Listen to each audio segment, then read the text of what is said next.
Deu fer ara cosa de 8 o 9 anys que visc a València. Enguany, cap abans de l'estiu, vam fer una... Encara el llibre encara no havia sortit, estava allò que ja a punt de sortir del forn i hi havia tots els nervis, aviam si sortirà, si no sortirà, i vam fer una trobada d'exalumnes, perquè ja feia més de 25 anys, si no la vam fer als 25, però d'exalumnes de la classe de l'Escola Eure.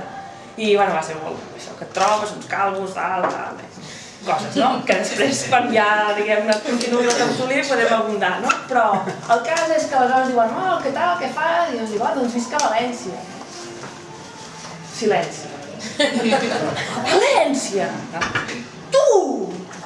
I és una cosa que ja em va passar quan vaig dir que m'anava a viure a València, no? Que els amics, gent del rotllo, no? A València, no? Aleshores fan la pausa i diuen, tu!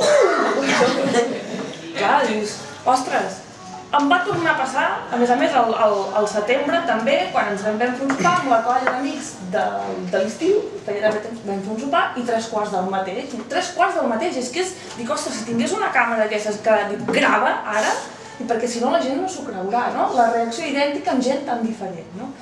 Aleshores, aquesta sensació de parlar de València ciutat, a sobre, no? Que és l'esca del pecat, com si fos Beirut en guerra, sorprèn molt a la gent que vivim allà, no? Però és també la imatge, possiblement, que jo en tenia abans d'anar-hi, no?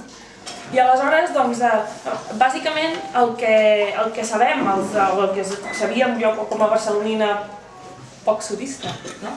El que sabem els principatins del que passa a la ciutat de València solen ser 3 coses. Una, que mengen paella, no? És el que dèiem abans, i mengen paella, Però vaja, el cas és que sembla que la gent està menjant paella tot el dia. 2, hi ha assassinats truculents, a València i lloc més, no?